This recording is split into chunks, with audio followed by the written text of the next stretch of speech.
This is Dr. Meena Javed delivering lecture on calcium regulating hormones.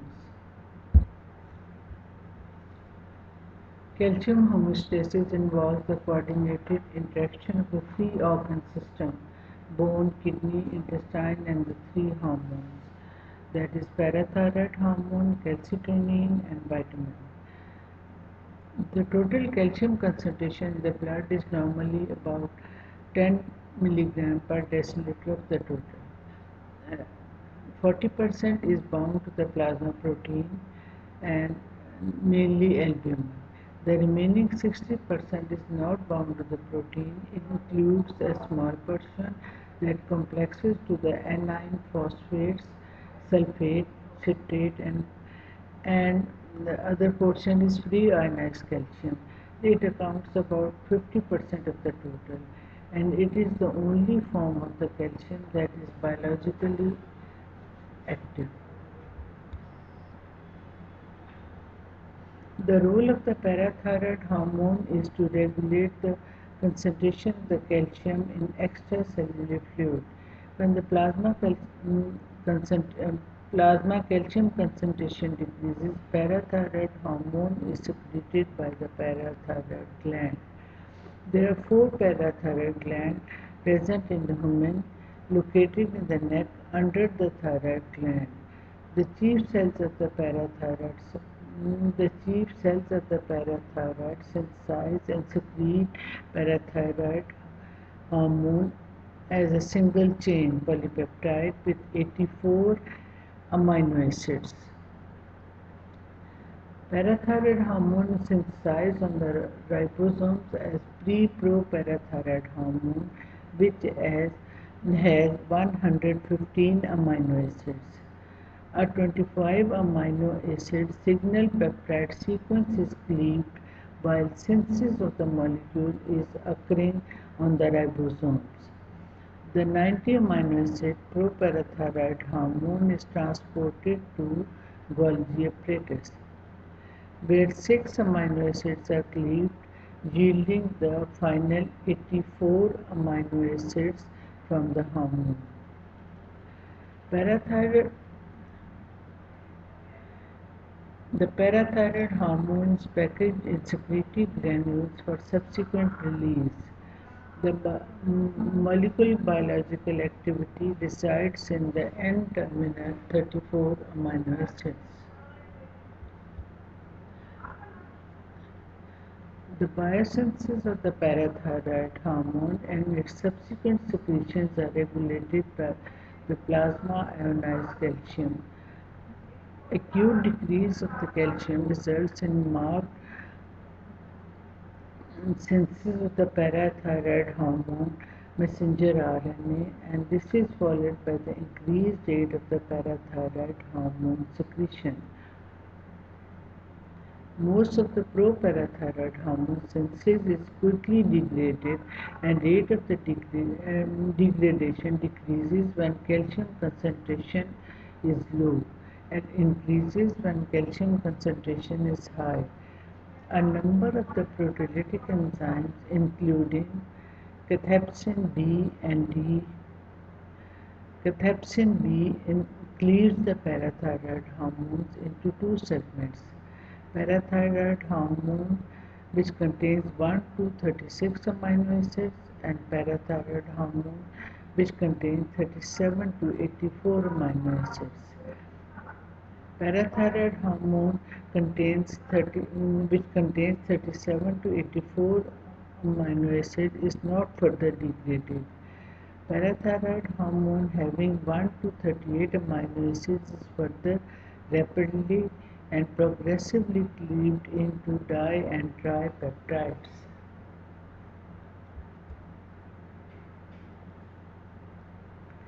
Action of the parathyroid hormone. The mechanism action of the parathyroid hormone on the bone and kidney is initiated, then parathyroid hormone binds to its receptor on the cell membrane of the target cells. The receptor for the parathyroid hormone is coupled by the G protein to adenylyl cyclase. causes inhibition of the phosphate desorption and phosphaturia occurs. Parathyroid hormone stimulates calcium desorption in the bone. The parathyroid hormone has several actions in the bone, some direct and some indirect. In, in bone, parathyroid hormone receptors are located on the osteoblast. Parathyroid hormone causes increase in bone formation by the acting on the osteoblast. Parathyroid hormone is used for the treatment of the osteoporosis in which the bone is broken.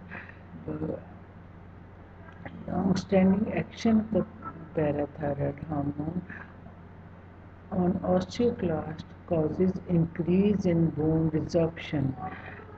When parathyroid hormone is chronically elevated, as in hyperparathyroidism, this rate of the bone resorption is persistently elevated, increases the serum calcium concentration. So it means that parathyroid hormone has action on the osteoblast. It increases the mineralization of the bone. When it acts on the osteoclast, it causes the release of the calcium and causes the bone resorption, and the serum calcium level increases. Parathyroid hormone does not have direct action on the small intestine, although it indirectly stimulates intestinal calcium absorption by the activation of the vitamin D. Parathyroid hormone assists in the uh, stimulation of the 1-alpha hydroxylase activity.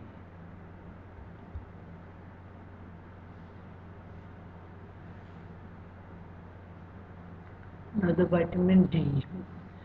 Vitamin D is synthesized from the 7-dehydrocholesterol, which is present in the malpighian layer of the skin. It is activated by the presence of the ultraviolet rays of the light, and it is converted into the pre-vitamin D3. This pre-vitamin D3 then circulates in the circulation in combination with the proteins, and it goes to the liver where there is hydroxylation takes place at the 25th carbon atoms. So we synthesize the 25 hydroxy D3. Then it comes into the circulation, it goes into the renal tubules. In the renal tubules, it is activated by the action of the enzyme 1-alpha hydroxylase, and it is changed into the 125 dihydroxy D3. If the level of the 125 hydroxy D3 is increased, it can be changed into the 24 into and 25 dihydroxy D3, which is the inactive form of the vitamin D3. So this is the figure of the 7-dehydrocholesterol, and the 7-dehydrocholesterol in the presence of the ultraviolet rays, it is non-enzymatically changed into the vitamin D3, in which there is the opening of the beta ring takes place. And the third figure is the 125 dihydroxy D3. We have the hydroxyl group on the um, one carbon atom, and we have the hydroxyl group on the 25th carbon atom.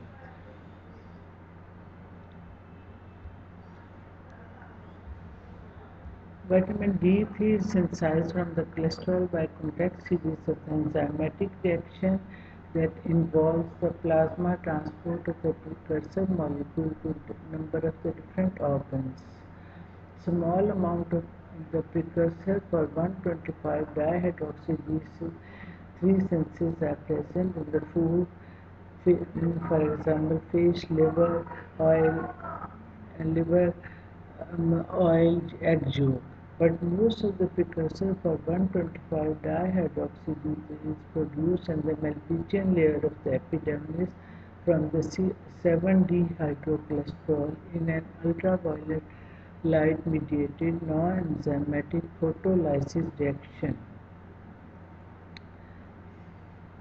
The extent of this conversion is related directly to the intensity of the exposure and inversely to the extent of the pigmentation of the skin. Suppose that if the person is more exposed to the sunlight, there is more production of the vitamin D, while if the person is having severe dark pigmentation, they are more production. There is less production of the vitamin D in the skin. There is also an age-related loss of the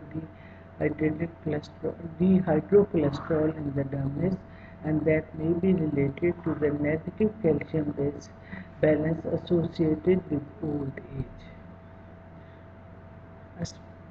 A specific trans protein called vitamin D binding protein binds with the vitamin D3 and its metabolites moves vitamin D3 from the skin and GIT to the liver. Here it undergoes the 25-hydroxylation, the first obligatory step. In the liver, 25-hydroxylation occurs in the endoplasmic reticulum in a reaction that requires the magnesium, NADPH, molecular oxygen, uncharacterized cytoplasmic factors. Two enzymes are involved, NADPH-dependent cytochrome P450 reductase and a cytochrome, and this reaction is not regulated. In the kidney, 25-D3 is a weak agonist and must be modified by the hydroxylation at position C1 for biological activity. This is accomplished in mitochondria of the renal proximal convoluted tubule by three-component monooxygenase reaction that requires NADPH, magnesium, molecular oxygen, and at least three enzymes. Number one enzyme is a flavoprotein renal pyridoxine reductase. Second enzyme is iron sulfur protein renal pyridoxine. Third enzyme is cytochrome P450. This produces the 1,25-dihydroxy-D3, which is most potent naturally occurring metabolite of the vitamin D.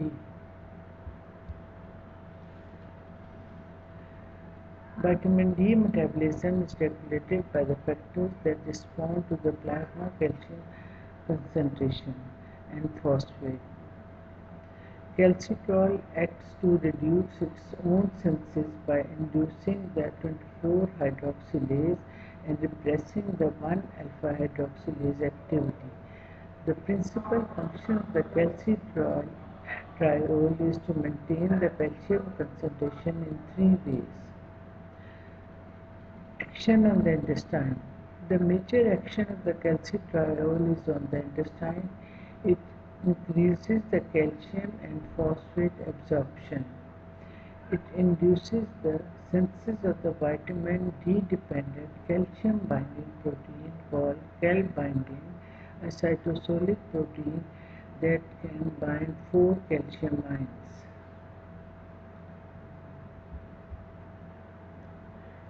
In the kidney, calcitriol stimulates both calcium and phosphate absorption. Its main mechanism of action involves the stimulation of the gene transcription and synthesis of the new proteins. While in bone 1,25-dihydroxycholecalciferol acts synergistically with parathyroid hormone to stimulate osteoclastic activity and bone resorption.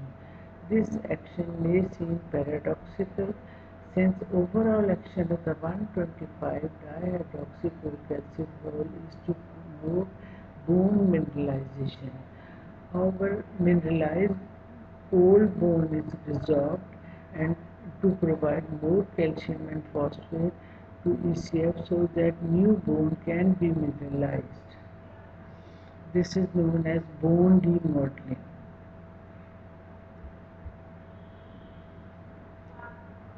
Deficiency of the vitamin D. In children, vitamin D deficiency causes rickets, a condition in which insufficient amount of the calcium and phosphate are available to mineralize the growing bones. While in adults, vitamin D deficiency results in osteomalacia, in which new bone fails to mineralize, resulting in bending and softening of the weight-bearing bones, and vitamin D resistant ricket when the kidney is unable to produce the active metabolite. Vitamin D resistant ricket can be caused by the congenital absence of the 1-alpha hydroxylase, or more commonly by the chronic renal failure. Third hormone which is involved in the maintenance of the calcium in our body is the calcitonin. It is a straight chain polypeptide with 32 amino acids. It is synthesized and secreted by the parafollicular cells of the thyroid gland. The major stimulus for calcitonin secretion is increased plasma calcium concentration. The major action of the calcitonin is to inhibit the osteoclastic bone resorption, which decreases the The major action of the calcitonin is to inhibit the osteoclastic bone resorption, which decreases the plasma calcium concentration. So this is all about the hormones which regulates the calcium.